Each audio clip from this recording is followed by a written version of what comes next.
were unimaginable to get out to the streets to say RUTO must go. Do you think up to this point they feel you've addressed their grievances? I am not in their space, so I am doing what I believe I should be doing.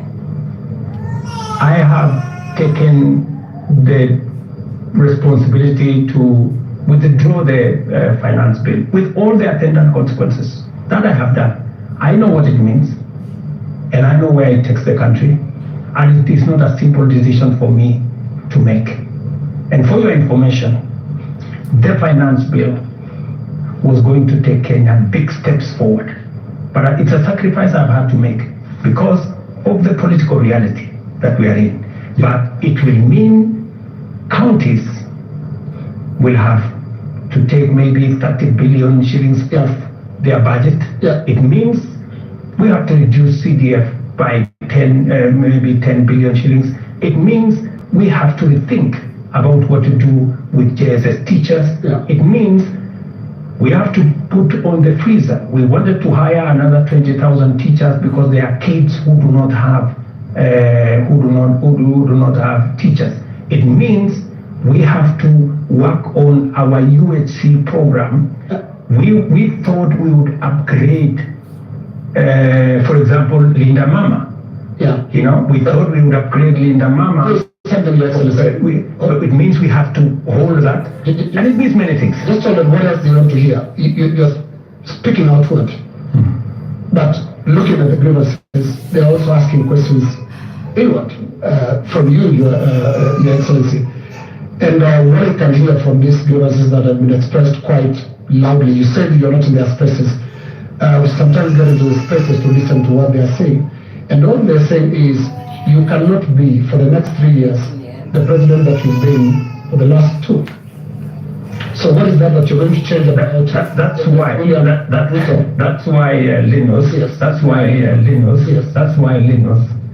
That's why we are here. Of course, it's not going to be business as usual. With the kind of reality we are faced with now, it has to be different. Do you regret anything at all? What you should have done better? What your people would have done better? Well, maybe there are things we should have done better. We should have communicated better. I think the biggest problem we have, even with the finance bill, because the finance bill has great things for Kenya. The finance bill says we shouldn't be importing potatoes from Europe. The finance bill says we shouldn't be importing onions or eggs from Europe. The finance bill says we should be growing our own industries. We should be manufacturing diapers in Kenya. We have 10 companies doing that. We should be manufacturing all those things in Kenya. We should be expanding our manufacturing capacity. That is what finance bill was talking to. But I am sure we will recover that when we have explained. The biggest challenge that I regret is that we didn't communicate better.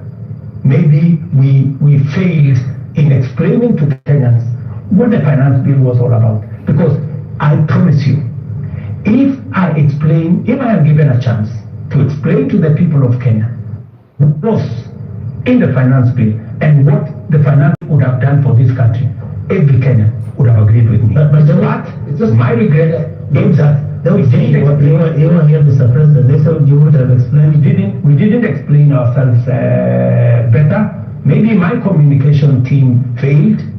Maybe I'm sure my communication team failed. Our communication architecture did not deliver, did not get the message out to the people of Kenya. In fact, if you look at what people were saying, they were saying, for example, there is a matter of land on the finance bill. There was no matter of land in the finance bill, not even a single line. And it is on that basis that people rejected the finance bill and many other things that were not in the finance bill. Now, communication is about words, Mr. President. Let's go to the deeds, because when you see what Gen Zs are doing, for the first time in the history of this country, we've had protests on the altar of the Holy Family Basilica, because the young people of this country are telling you the political culture which you've been